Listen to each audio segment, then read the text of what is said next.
record.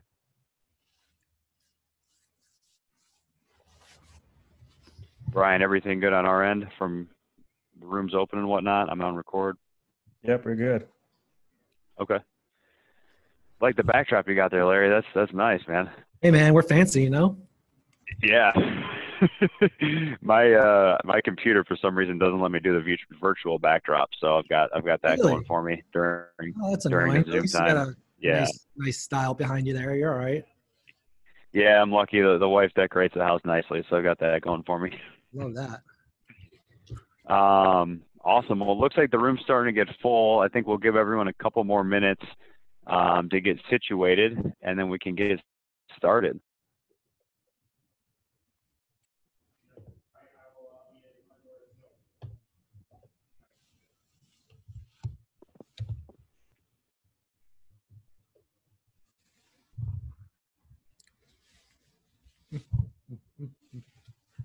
And are you in Fort Lauderdale yourself? Yes. Yeah. Nice, man. We've got an office in Miami, so when everything opens back up eventually, you should just go say hi to those guys down there. You got it. Will do. Yeah, man. All right. Well, it's a few minutes past the hour. Looks like we got almost 100 people on. Why don't we get it moving here? So let's start. So welcome and thank everybody for joining today for this week's episode of Pro Perspective, the Insider's Guide to All Things CRE. I'm your co-host today, Matt Kors, Regional Director over here at Crexi.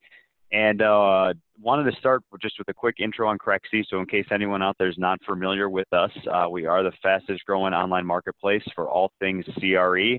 Any stakeholder in the game, we'd invite you to come for your buying, selling, leasing, sales comparables needs. Again, it's Crexi, CREXI.com. So today we're zoomed in with Larry Genet, Senior Vice President at CBRE. He's been with them for over 8 years, and him and his partner, Tom, have a team of 8 individuals providing full service brokerage to the industrial and office markets across Southern Florida.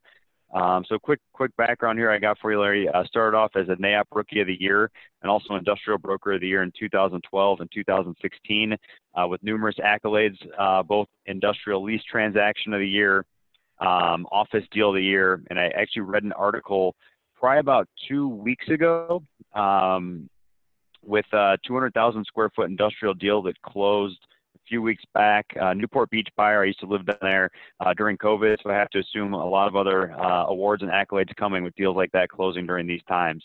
But good morning, Larry. Thanks for joining us. I really appreciate you taking the time. How are you doing today? You got it. I'm doing great. Thanks for having me. Awesome, man. Awesome. Well, I think just a quick logistics for any viewer all the viewers out there, there's a Q&A box and a chat feature. If you can ask questions on the Q&A box, it will ping us directly and we can get to those a few times during the show. So we would definitely say ask questions frequently and we'll get to them. The chat feature is a little more tough for me to see at all times, so go with the Q&A box. So anyway, yeah, Larry, interesting topic of conversations, getting started in CRE. I think with the current economic times, I foresee a lot of movement both in and out of brokerage. Mm-hmm. We got college graduations likely being held on Zoom like this, the end of a bull market, and obviously the elephant in the room, the whole global pandemic. You want to take us back to the beginning, though, when you entered, like how you got into brokerage and when you got into brokerage? Sure, absolutely. Well, I grew up around real estate, so I had a big advantage over most. The family was in the business. My grandparents were in the business, my uncles, my aunts. So it was kind of a predetermined destiny for me, but I ever did. So, it really started out in the beginning, odd jobs, like painting people's buildings, fixing things up. And that was always kind of my summer work or after school work. So from there, it kind of just, grew into, once I turned 18, 19, and I was legally allowed, I got my real estate license, got a job with a boutique firm down in Brickell, spent a couple of years there, opened my own shop, Genet Realty Advisors, which was a huge flop. I wouldn't recommend it to anyone starting right out of the gate to open their own company and think they know everything. and then just kind of bounced around. I did some property management. I did some leasing in some apartment buildings. I had a good 5 or 6 jobs within a couple of year span. So it wasn't the best time for me, but it was important for all that to happen because I learned so much along the way, but definitely had a windy road to get to where I'm at now. Nice. Well, I'm assuming, yeah, that's got to be some good, just knowing this stuff, early on is probably helping you out today, even more so. Yeah. When you started, was it during the last downturn as well? It was. It was, It okay. was. I was when the GFC, the global financial crisis, hit. I was actually an assistant property manager at a, they called it a luxury apartment building, a semi-luxury apartment building in Miami Beach, leasing apartments and doing property management related stuff. So yeah, I was, touring people in 1-bedroom and 2-bedroom apartments as I saw the TV in the gym as I walked by on the tours. The CNBC was showing the stock market crashing 700 points in a day. So right, probably 3 months, 4 months in to when the global financial crisis really kicked into high gear, I started my own brokerage firm. Got it. Okay. Very, very interesting. And it might be too early to tell, but from if you look in your crystal ball, any similarities or differences you think from the get-go that we're going to see now from back then? Yeah, I mean, the only similarity in my view is the pain. Okay. Completely different. In the global financial crisis, you didn't see, this level of, layoffs. And I think we're just getting started. Unfortunately, there's a lot of Okay. companies that have been working on their plans, and they're actively going to be moving forward with furloughing and laying off many, many people. So I think those unemployment numbers are definitely going to grow, unfortunately. Even if we reopen, kind of the damage has been sort of done. And I think it's going to get worse before it gets better. But, I wasn't as invested in the economy, last go around. I was kind of like more of a bystander because I know money, and no investments. But I did watch a lot of family and friends get just hammered, and that was not fun to see. So I think this time around, it's going to be equally as impactful, if not greater, unfortunately. Got it. No, good thoughts and good advice there. I guess, looking at a little more positive outlook here, when you were the NAIOP Rookie of the Year and you had the 2012 Industrial Broker of the Year, anything that you, looking back on it, think separated you from the rest of the pack early on?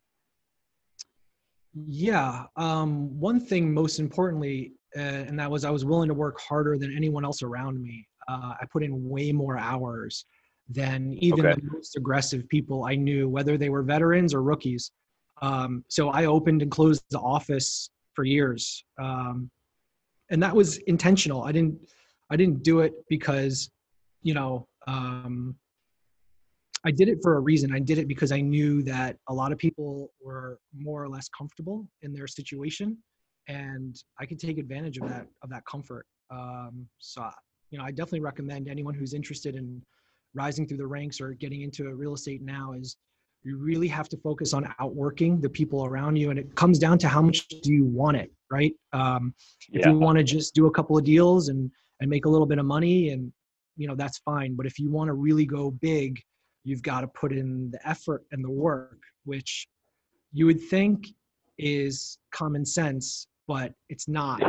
You have to tell people because everyone kind of has their hand out and is like, why can't I do, what this person's doing? And everyone's always comparing themselves to other people, which in general is a mistake in my opinion. But you've got to really put in a lot of hard work, and it takes time. Yeah, for sure, man. I couldn't agree with you anymore there. Kind of no matter what you're doing, definitely got to put in the work. Cool. Well, hey, so next thing I want to bring up, and you kind of already mentioned this, you started off at a boutique firm, currently at CBRE, but, joining a team or starting out solo, did you join an already established team at the boutique firm, or were you kind of going at it your own on the lone wolf mentality, and any advice either way with people thinking about making a transition or starting off? So I did everything backwards. I got out of school and I joined a boutique firm and I started my own company in brokerage, and I immediately got office space and I immediately hired an assistant, and it was all the wrong things to do. So I strongly recommend everyone out there, as soon as they get into the workforce, or if you're looking to switch into real estate, whether it's residential or commercial, it doesn't matter. Join a top producing team, get get in with them somehow, find someone who knows them and get them to vouch for you or bring them an opportunity, or find a way to get in with the biggest team doing the most deal volume at the biggest, strongest company, and you will be much better off for it. Down the road, if the corporate environment is not for you and you don't like all the red tape, and you think you can do it better on your own, fine, then leave once you have an established platform and business and pipeline. But if you join a big successful team, it will catapult it will catapult your career multiple years than if you tried to do it on your own. And especially now, if you think about it, our market is heavily institutionalized. There's not a lot of like one-off owners anymore. I mean, I'm sure there are, and there's actually more of those than there are of the institutions, but the quality product that pays well on the brokerage side, where they have built-in commissions for leasing agents, for instance. They don't want to stick their 20, 50, 100, $200 million project in the hands of a single one-off agent in general. They will still do that, but they're definitely getting away from it.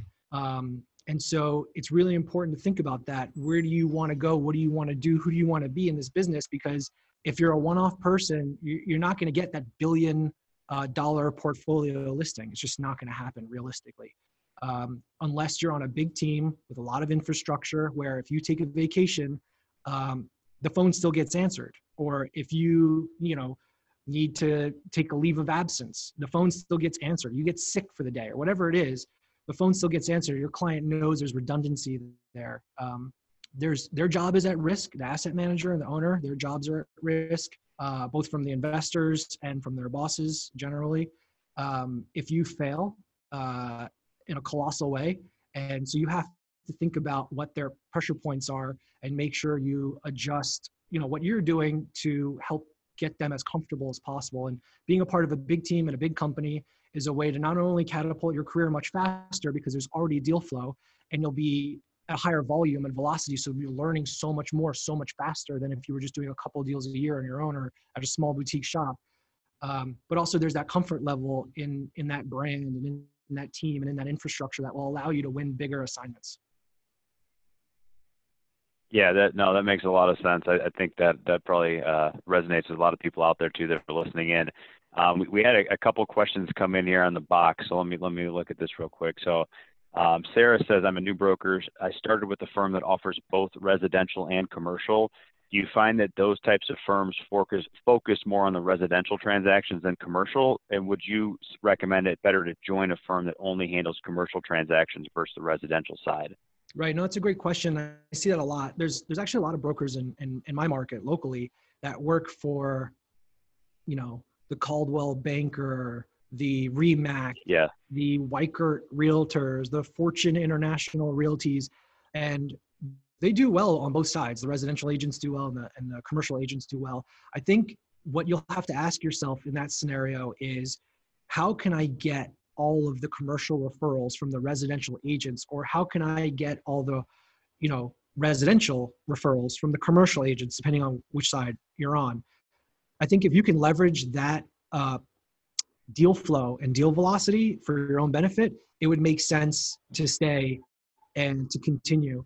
That will take a lot of reaching out and a lot of networking and a lot of building trust with people and giving them opportunities before they'll bring you yours. But if you have a long-term perspective and you build that out, I know some agents that work at only residential shops and they're the only commercial guy, and they do extremely well because they have 200 agents bringing them opportunities all day long, and they don't even have to do any business development. So I'm not saying that that's what's going to happen to you necessarily, but it's an opportunity. And if you find that you're kind of like wishy-washy and you're not really moving and there's no velocity or volume, you're going to have to take dramatic action either in leaving or in building that out a lot stronger. Yeah, no, that's a great answer. That sounds really good. Another kind of follow-up question that came up, and this might obviously be shop to shop, but if you join a team and if you go out and get new business, new listings, investors, et cetera, do you have to give those over to the team, or do you get to keep the new business? And again, this could be probably team by team environment, but maybe on your side you can answer from It's a what you good guys question. see. That probably came from a young person, which I'm 37, so I'm not some like old dude here, but I understand where you're coming from. It's really, really important to not focus on the money. When you're first getting started, you need to add value to the people around you who are successful. That will be worth so much more in the long run than trying to keep that extra buck or two. It's the short game versus the long game, right? Do you want a job or do you want a career? And this commercial real estate and residential real estate is a career. It's not a job. If you're here for a job and to make a quick buck, you're never going to be successful. You might do a couple of deals here and there, but you'll never be able to scale anything meaningful, in my opinion. So I think it's really important to not give a damn about who gets what. Just do the deal, add the value, make it happen, and everything will work itself out. Generally, people are fair, and generally people are motivated by opportunity and money. So as long as you're doing what you're supposed to be doing, it's all going to work out. If you're not adding value and you're not adding money or opportunity to the equation, then that's a significant issue, and you're going to have to deal with it very, very quickly, because nobody can sustain, having agents on their team that don't produce anything. No company would do that. No team would do that. They'll give you a chance, and you get a lot of credit for effort, but at some point the revenue has to come in. So forget about the money. For my first 3 years in the business, whatever they said was my deal, I was like, good, because I knew I was going to blow it out of the water, and I was just going to work my ass off and never stop. And I was going to, overtake them in terms of revenue, my senior partners. And, whether that happened or not didn't really matter, but that was the philosophy and the mindset that I had. And that's what allowed me to climb up so quickly. Nice, man. Yeah, no, that's really good feedback, I think, for anybody, any career you're getting into, for sure. Yeah. Awesome. A couple other questions came up, but I think the next topic is kind of going to be on that. So mentors and leaders early on. I know you said you came from a family of people in real estate, so probably had a lot of good knowledge just in general. But anyone you worked with early on, or you saw it maybe not from work, but outside of your team, that from a mentor standpoint, you'd say that helped you a lot along the way? Yeah, I've had a few mentors, mostly like friends and family, people that I already knew. No one Okay. that I necessarily sought out from outside my circle, which is a mistake. I should have been aggressively pursuing those connections outside of my, sphere of influence, if you will. So I never really did that, but now with the advent of social media, things are completely different. Yeah. Back when I was in real estate, like MySpace was a big deal. Like when I was, younger and getting into it. So like everything's changed, and you can now have a mentor that you never meet. You can now have a mentor that you never speak to, who can have millions and millions and millions of followers and people that watch them every single day and learn from them. And you don't have to know that person. So I think the definition of a mentor is changing dramatically. I'm really focused on that. That's why I'm putting out a lot of content all the time, because I want to be able to help a lot of people at scale. And I don't necessarily have to know them. So you can watch people who are smarter than you and have done all the wrong things and made all the mistakes, so you don't have to repeat them from afar. You don't have to have this traditional, sense of a mentor. It's great and it's important. But I think watching guys like Gary Vee and guys like Elon Musk, and like, no one ever had access to those people in the history of the world. Like, you had to be such a lucky person to know those people. Now everyone knows them. So I think that's a huge opportunity. And I think if you have intent and you focus on it and you leverage it, I think it could turn out to work really, really well in your favor. Awesome, man. No, that's good. And I would say for anyone out there who doesn't follow Larry on LinkedIn, I would definitely say to follow them because you got some really good content you're pushing out there, man, every day almost. So definitely thankful for that. A couple more questions popped in here. So I made the switch to CRE last year, joined a very small brokerage where there are very knowledgeable agents here. How can I beat out the competition to get listings despite the size of the brokerage? Right. I think, look, I always like to be on the positive side of things. I don't like to ever say that, someone can't do something. It's just not the way I operate. But at the same time, you have to live within your reason, So I think if you're at a small shop and you're just getting started, it would make sense to go after, first you start within your own farm group, which is friends and family and first connections of those people.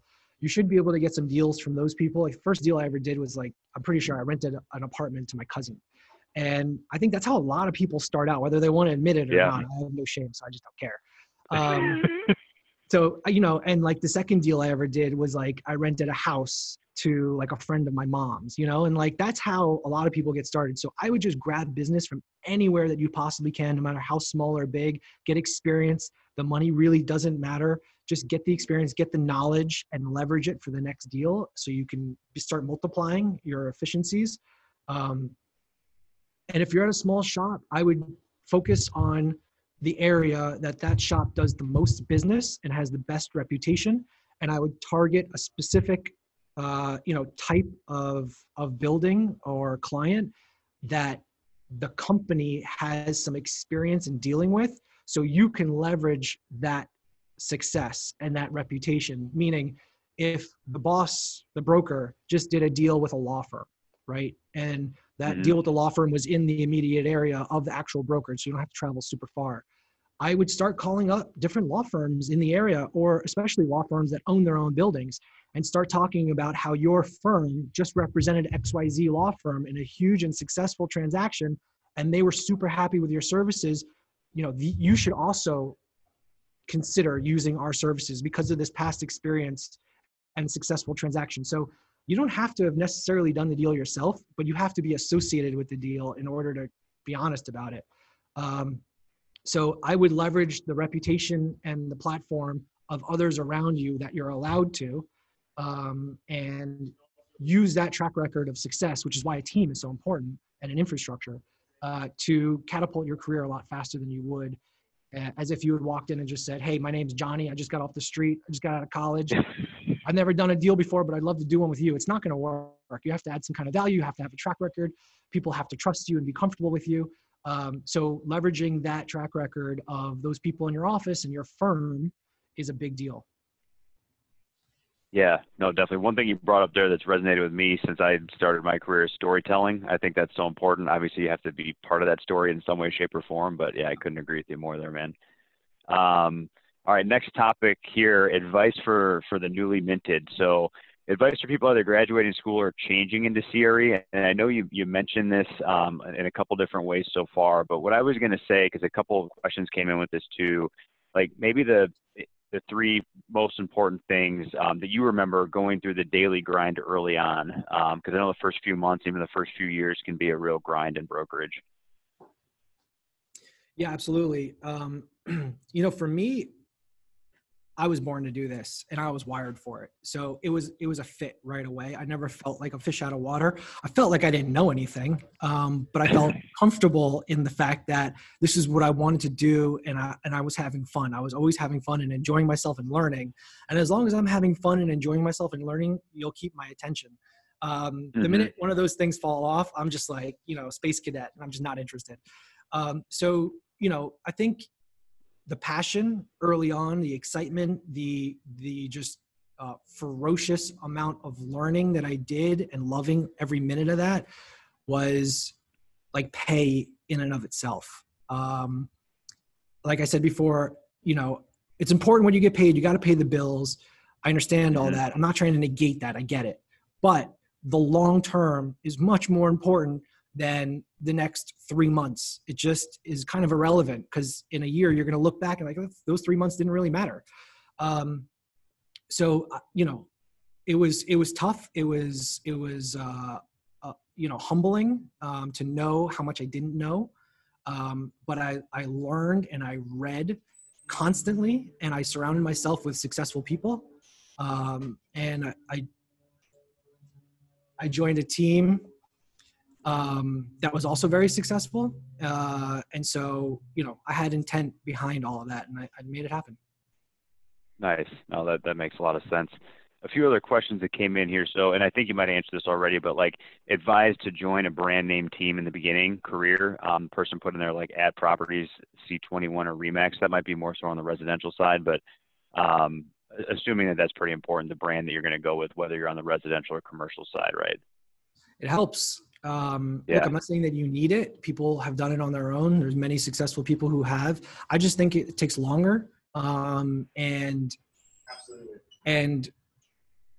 yeah, I mean, it takes longer. Everything takes longer. If you're doing just a few deals, compared to 100, like last year we completed 150 transactions.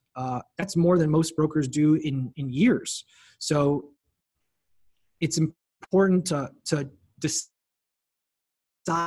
early on, like, what do you want to be? Where do you want to be? Who do you want to be with? What does success look like to you? Define that. Make a 5-year plan. Make a 1-year or 3-year, and do that. You will eventually in your goal, because you'll have intent. You'll be focused on it. So it all comes down to what do you want. A lot of people are happy just doing a couple of deals and making some decent money and going surfing and whatever, and that's great. Brought up there brings up another question for me, and you said you guys did a lot of transactions last year, right? I know it's hard enough getting the first deal, they're getting that first listing, let alone selling or leasing that listing. So getting your first 10 listings. How do you go about building a book of business like you guys have today? And I know you got 100 deals probably at least on the market across Southern Florida. Your team supports today. Just getting that moving from that, what it is first and foremost. Yeah, I'm a big fan of controlling inventory. Look, okay. I respect and I understand the amount of work that goes into representing tenants. There are a lot of people that are super, super talented at that. I can do it. I run around the market. I represent tenants exclusively, not exclusively, but for whatever reason, I'm just a strong believer that controlling the inventory it almost guarantees your success, because you have a contract with that property owner. Whereas if you're running around the market with a buyer or a tenant and they're not willing to sign an exclusive, you're basically like a chicken without a head, right? You could do a deal, you might not do a deal. I know I'm going to do a deal unless I've, grossly overpriced something or missed something that was obvious and didn't take it into account, which once you get experience, you won't do that. I'm almost guaranteed a transaction. So I'm a huge fan of controlling inventory. And deals beget more deals. So the more active you are, the more you'll get just from the universe. It just comes to you. It comes through sign calls. It comes through advertising, your existing listings. So, I don't know how to say this exactly, but we probably do more tenant rep deals than most tenant rep brokers, just because our portfolio is so big. We get tons of inbound calls, and we grab those folks and we go slam them into buildings. So it's a little crude, but it's the truth. I'm a huge fan of controlling inventory, and anyone starting out should think about, what do you want to do? Do you like that one-on-one, slow pace, do 1 or 2 or 3 deals at a time? Or do you want to work on 30 deals at a time? At any given time, pre-COVID, we had 30 to 50 transactions pending at all the same time between, really, it was just myself and Tom. More recently, we've built out a team, but we had at any time 30 to 50 deals pending. It's a lot up in the air, but I love that. I love the action. I don't mind juggling multiple balls. I do well in that environment. So you really have to think about who you are as a person, what you want to be doing, and decide what's best for you. If you're someone who's super meticulous and a perfectionist, that environment's not going to be good for you, because you're not going to be able to just, slam things home really quickly and be as fast as possible. You're going to want to make sure you're methodical and careful, which would mean that you're probably better suited for a tenant rep, or maybe you're better suited for an analyst position and breaking down Argus models and Excel spreadsheets for a capital markets team. So you have to really think about where your strengths are, what your unique ability is, and then sort of back into what you want your future to look like. No, that's really good. Kind of a secondary question I had off that. Did you start in the industrial and office space, and how did you kind of pick that? Because it's obviously probably the industrial is the hottest across the country, no matter where you're at, versus like multifamily or retail. Yeah, I'm really lucky that I, got into industrial for a million different reasons, but especially right now with the whole COVID situation, which is awful. Industrial stands to benefit greatly from COVID and is going to outperform every other asset class. I know multifamily is still doing well, apartment buildings, but that's only because Fannie and Freddie are still lending. If that wasn't the case, I don't know what would be happening in multifamily. But industrial still stands to perform and do very well for obvious reasons: e-commerce, logistics, food distribution, et cetera. Yeah.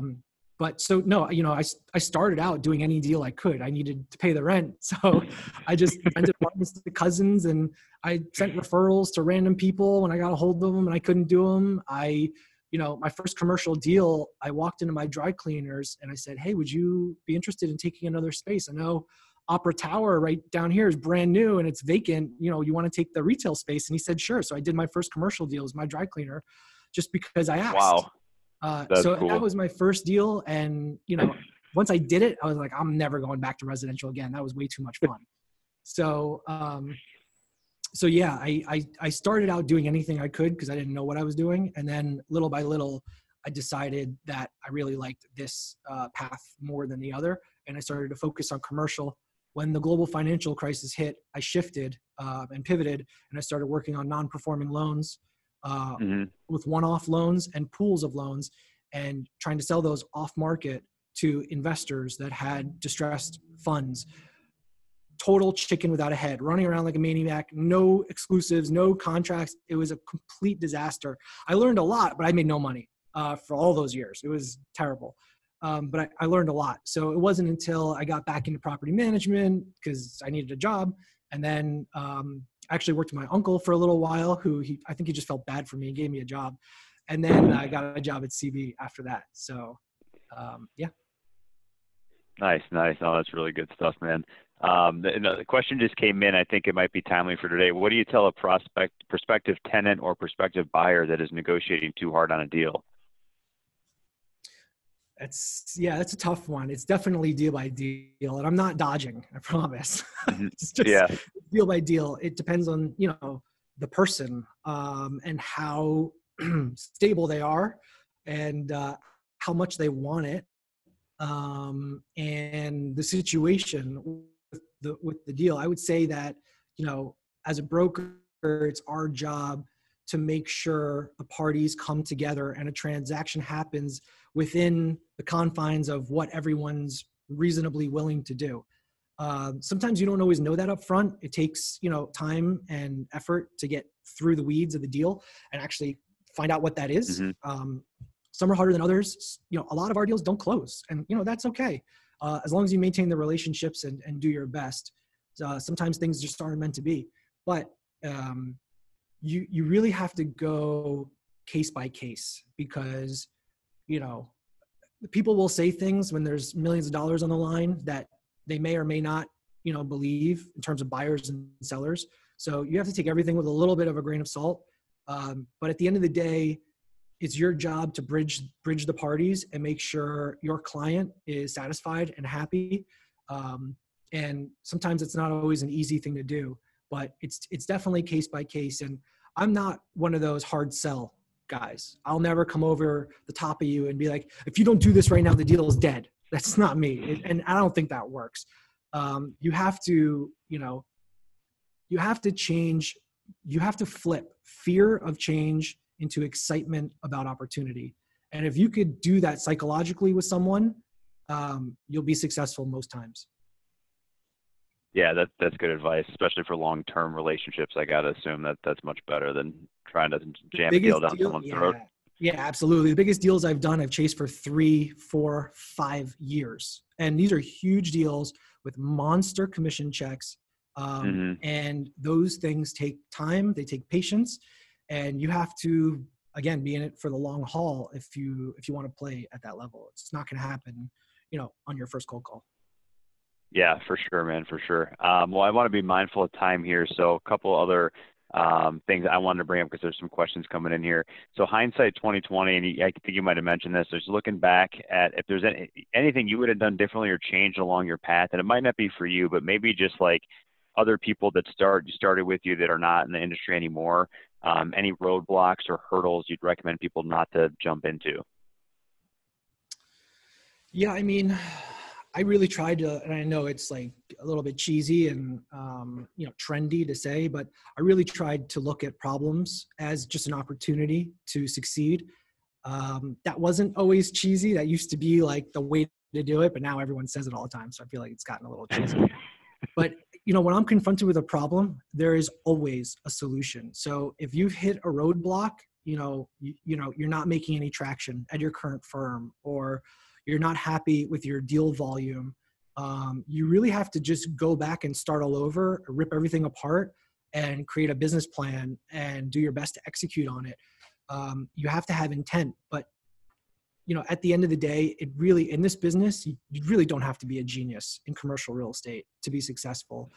I see a lot of people out there who are successful who are not geniuses. I am not a genius, but I worked really, really hard, and I pivoted when I needed to. When I saw that COVID was hitting in China, I started immediately focusing on companies that sold PPE, private personal protective equipment. And I started immediately focusing on remediation companies because I know they have cleaning and sanitation services. So I think you have to really have a lot of intent, and you have to be mindful of what you're doing and why you're doing it, and not just spin your wheels chasing around buyers and tenants with no exclusivity, and working on 20 deals and closing 2. I'd much rather be patient, work harder, and get 5 listings and close 5. Absolutely. No, that makes a lot of sense. Awesome, man. Well, we're coming up on time here for sure. So the last question I want to ask is, a couple of these came in. Are you an audible listening guy, or are you a physical reading book guy, or both at the same time? No, so definitely not much of a book reader. I think the last book I read Okay. was Shogun, and it was a long time ago. So no, but I read all day and all night. Okay. I'm up at 6, 5:36. I go to sleep at midnight, and when I'm not working, I'm reading. Okay. I consume just massive amounts of stuff. Some of the best I get is from my father-in-law, Bruce, who sends me some amazing articles. And I've created like chain networks of people who we send each other articles.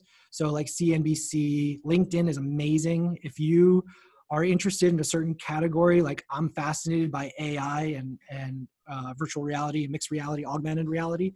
So if you go onto LinkedIn or any of the social platforms and you follow the hashtags of those individual categories that you're interested in, the content that you'll get is phenomenal. I get like Harvard and peer-reviewed studies about virtual reality that you're not going to find anywhere else. So I'm not a huge fan of books.